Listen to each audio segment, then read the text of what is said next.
Assalamualaikum warahmatullahi wabarakatuh. Alhamdulillahirrabbilalamin. Wassalatu wassalamu ala asrofil anbiya wal mursalin wa ala alihi wa ashabi ajma'in. Yang pertama-tama, marilah kita bersyukur kehadirat Allah Subhanahu wa Ta'ala, di mana atas berkat, rahmat, taufik dan hidayahnya kita diberikan kesehatan sehingga kita dapat menyelesaikan tugas ini. Yang kedua, sholawat beriringan salam untuk pula kita hadiahkan kehariban junjungan kita Nabiullah Nabi Muhammad SAW. Semoga dengan kita memperbanyak sholawat kepada beliau, kita diberikan syafaatnya di yaumil akhir kelak. Yang kami hormati Bapak dosen pengampu mata kuliah Filsafat Pendidikan Islam, Bapak Dr. Husainul MA. Kami dari kelompok 8 yang berjumlah 3 orang dengan saya sendiri Fadil Ahmad Zaki sebagai moderator, dan di sebelah kiri saya ada Nadia Sabrina Sregar dan Salsabila Irliani dengan judul Hakikat Kurikulum dalam Pendidikan Islam. Baik, saya bertanya kepada saudari Nadia Sabrina Sregar, mengapa dalam perspektif filsafat pendidikan Islam kurikulum dibangun di atas dasar yang kuat dan kokoh, yaitu Al-Quran dan Hadis? Jadi menurut saya hal itu dikarenakan dari dasar itulah manusia melalui jalan terang benderang untuk menjalankan fungsinya sebagai khalifah dan memperoleh kehidupan yang hakiki di dunia dan akhirat melalui yang namanya pendidikan Islam. Lalu bagaimana menurut pandangan Anda mengenai perkembangan kurikulum pendidikan Islam di era kita saat ini? Ya, jadi menurut saya untuk perkembangan kurikulum tersebut sudah sangat baik. Namun dengan adanya kurikulum baru itu justru akan membuat siswa tersebut kesulitan dalam belajar. Karena siswanya dituntut harus lebih aktif daripada guru, dan itu pula yang menyebabkan siswa menjadi kurang pengetahuan. Namun ada juga sebagian siswa yang memiliki pengetahuan lebih dari sekedar membaca buku teks. Nah, jadi menurut saudara Fadil, mengapa kurikulum itu sangat penting untuk pendidikan Islam? Tentunya sangat penting ya, karena kurikulum pendidikan Islam itu sendiri bertujuan menanamkan kepercayaan dalam pemikiran dan hati generasi muda, kemudian pemulihan akhlak dan membangunkan jiwa rohani. Ia juga bertujuan untuk memperoleh pengetahuan secara kontinu, gabungan pengetahuan dan kerja, kepercayaan dan akhlak, serta penerapan amalan teori dalam hidup. Kemudian saya akan bertanya kepada saudari Salsabila ini, bagaimanakah cara mengatasi problematika yang terjadi saat ini dalam pelaksanaan kurikulum tersebut? Jadi menurut saya ada 3 cara yang dapat dilakukan untuk mengatasi problematika tersebut. Yang pertama yaitu dengan menetapkan kebijakan yang bersifat efektif dan berkelanjutan. Lalu yang kedua, dengan memberikan dana untuk meningkatkan fasilitas pendukung pendidikan. Lalu yang ketiga yaitu dengan meningkatkan kualitas tenaga pendidiknya. Saya ingin bertanya kepada saudari Nadia, menurut Nadia, bagaimana pandangan Anda mengenai kurikulum pendidikan Islam yang bersifat fungsional itu? Jadi menurut pandangan saya, kurikulum pendidikan Islam bersifat fungsional itu memiliki tujuan, yaitu menguatkan dan membentuk manusia Muslim kenal agama dan Tuhannya, serta berakhlak Al-Quran, sanggup menikmati kehidupan yang mulia dalam masyarakat, dan sanggup memberi dan membina masyarakat itu, serta mendorong dan mengembangkan kehidupan sekitar.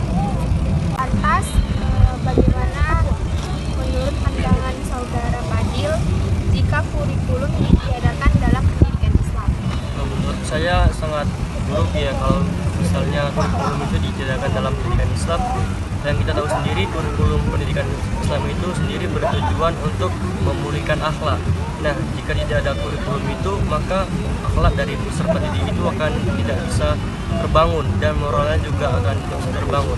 Nah, oleh karena itu kurikulum sendiri harus diadakan dalam kurikulum pendidikan Islam itu sendiri. Saya akan bertanya lagi kepada saudari Salsabila Irliani. Dalam peraturan terbaru menyebutkan beberapa landasan pengembangan kurikulum di 2013. Yang pertama filosofis, yang kedua sosiologis, dan yang ketiga psikopedagogis, keempat teoritis, dan yang kelima yuridis. Nah, mengapa kelima landasan tersebut dianggap penting dalam proses pengembangan sebuah kurikulum?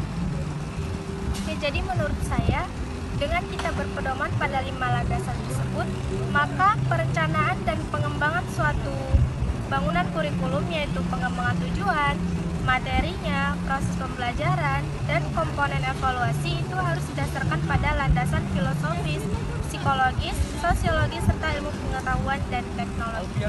Lalu, bagaimana menurut pandangan saudari Nadia tentang karakteristik untuk menentukan kurikulum dalam pendidikan Islam? Ya, jadi menurut pandangan saya, dalam menentukan kurikulum dalam pendidikan Islam, karakteristiknya yaitu yang pertama, memiliki sistem pengajaran dan materi yang selaras dengan fitrah manusia. Yang kedua, kurikulum pendidikan Islam harus efektif. Yang ketiga, tidak bertentangan dengan konsep dan ajaran Islam. Menurut saudara Fadil, mengapa landasan pengembangan kurikulum mengatakan bahwa filsafat memegang peran penting dalam proses pengembangan kurikulum? Menurut saya sendiri, filsafat itu harus menjadi landasan karena kita tahu sendiri bahwasanya filsafat itu adalah induk dari sebuah ilmu.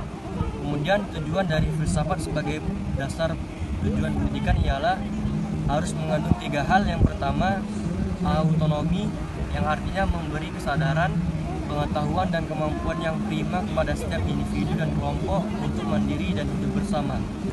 Yang kedua yaitu equity, artinya pendidikan itu harus dapat memberi kesempatan kepada seluruh warga masyarakat untuk dapat berpartisipasi dalam kebudayaan dan ekonomi. Kemudian yang ketiga yaitu survival, yang artinya pendidikan bukan saja harus dapat menjamin terjadinya pewarisan dan memperkaya kebudayaan dari generasi ke generasi, melainkan juga harus memberikan pemahaman akan saling ketergantungan antara manusia itu sendiri. Nah, dari hasil diskusi dari kami ini, kami dapat menyimpulkan mengenai materi hakikat kurikulum dalam pendidikan Islam, yaitu 1. Kurikulum merupakan segala usaha untuk mencapai suatu tujuan yang diinginkan seperti pengalaman pendidikan, kebudayaan sekolah, sumber pengajaran baik yang berada di dalam maupun di luar sekolah, seperti perpustakaan, majalah, surat kabar, dan lain-lain yang digunakan dalam proses pembelajaran untuk mencapai tujuan yang diinginkan. Lalu yang kedua yaitu kurikulum juga bisa sebagai alat pendidikan yang dimana dapat dikelompokkan ke dalam beberapa fungsi, yaitu fungsi kurikulum sebagai proses, lalu fungsi kurikulum sebagai proses aktualisasi diri, fungsi kurikulum sebagai proses kognitif, fungsi kurikulum sebagai rekonstruksi sosial, dan fungsi kurikulum sebagai program akademik. Dan kesimpulan yang ketiga yaitu pendidikan, yaitu berpikir untuk masa depan kita, sedangkan masa depan bangsa kita itu direncanakan melalui kurikulum yang akan digunakan dalam pendidikan saat ini. Mengapa? Karena kurikulum merupakan alat untuk mencapai tujuan dan masa depan bangsa yang bisa dilakukan melalui pendidikan. Nah, demikianlah diskusi yang dapat kami sampaikan pada hari ini. Bila mana ada kesalahan kami mohon maaf, pada Allah kami mohon ampun. Billahi taufiq wal hidayah. Assalamualaikum warahmatullahi wabarakatuh.